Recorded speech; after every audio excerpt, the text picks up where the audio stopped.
Hello and welcome to one of the National Museum of the Pacific War's virtual Outpost programs. In today's program, we'll be looking at several pieces of light artillery that helped us win the war in the Pacific. Now, when most of us think of the Pacific War, we don't think that American forces had any shortage of firepower. Especially during later battles of the war, our naval and air superiority ensured that we vastly outmatched the Japanese in firepower. But early in the war, this was not the case, and many American forces had to rely on light, man-portable artillery to win the day. So in today's program, we'll be taking a look at 3 individual pieces of light artillery. Let's take a look at our first piece. This is the M2 mortar, and before we break down this particular mortar, let's talk about what a mortar is. A mortar is a type of light artillery that fires using indirect fire. What that means is that unlike a rifle that shoots down its barrel at the target, the mortar fires up, over, and falls on top of its target. That makes the mortar exceptionally well suited for the environment of the Pacific. You could fire it into shell holes, craters, over hills, into ravines, and even directly into enemy trenches. This particular mortar fired a 60mm round up to 500 yards towards the enemy. A well-trained crew could get out about 35 rounds a minute out of this mortar. Each of those rounds, when they hit the ground, would explode into a 17-yard circle of flying white-hot pieces of shrapnel. You can imagine the devastation that just 4 mortar crews could wreak on a Japanese position in 5 minutes. They could put hundreds of shells on top of the enemy. One thing that made the M2 mortar exceptionally effective in the Pacific was its light weight.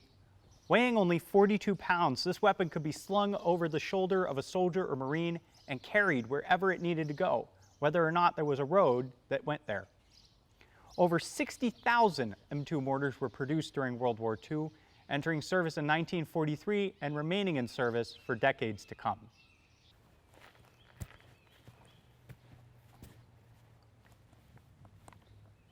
So the next piece that we're going to take a look at today is an M3 anti-tank gun.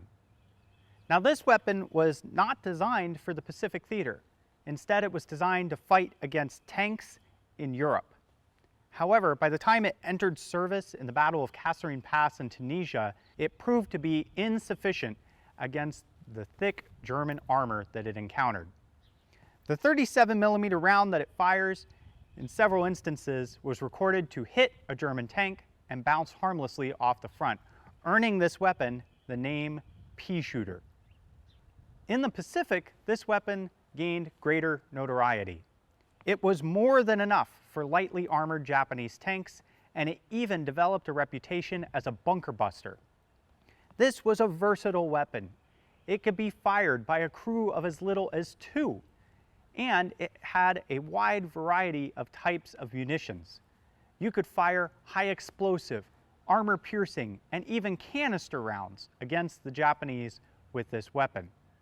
Unlike our M2 mortar that fired with indirect fire, the M3 anti-tank gun is a direct fire weapon. You can think of it something like a very large rifle. This weapon had a range of about 500 yards, and regrettably for its crew, you had to have a direct line of sight with your target, meaning that after you shot, if you didn't kill your target, the only thing protecting you from it was this thin plate of sheet steel. A well-trained crew of 6 could fire about 25 rounds a minute from this weapon, making it a prolific piece in the Pacific.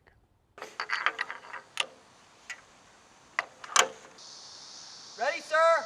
Fire!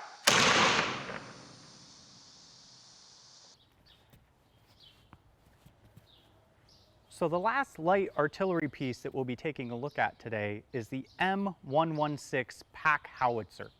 Now before we dive into this particular gun, let's first unpack the name pack howitzer. First, the term howitzer. A howitzer refers to the way in which this piece fires. It is not an indirect fire weapon like the mortar, and it is not a direct fire weapon like the anti-tank gun. Instead, it shoots like a howitzer. In mathematical terms, it fires on what's called a parabolic arc. In terms that are easier for the rest of us to understand, this weapon fires the same way a quarterback throws a football to a well-covered receiver. Now the other term, pack, means that this weapon is essentially a giant Lego set. A pack howitzer can be broken down into pieces that are small enough to be carried by teams of men or animals.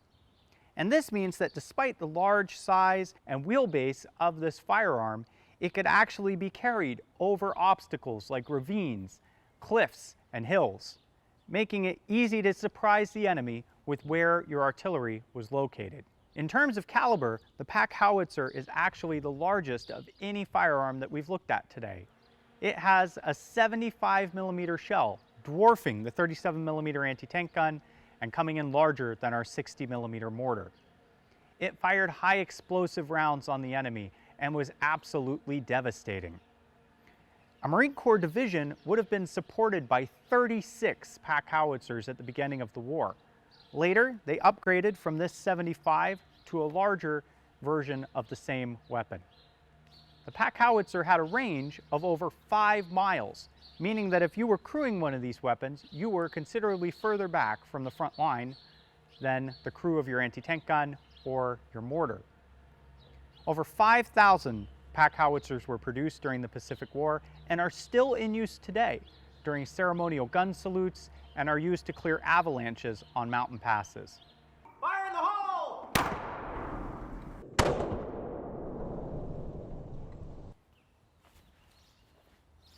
As you can see, there was a wide variety of light artillery pieces that served in the Pacific, and these weapons were capable of making an enormous impact on the battlefield.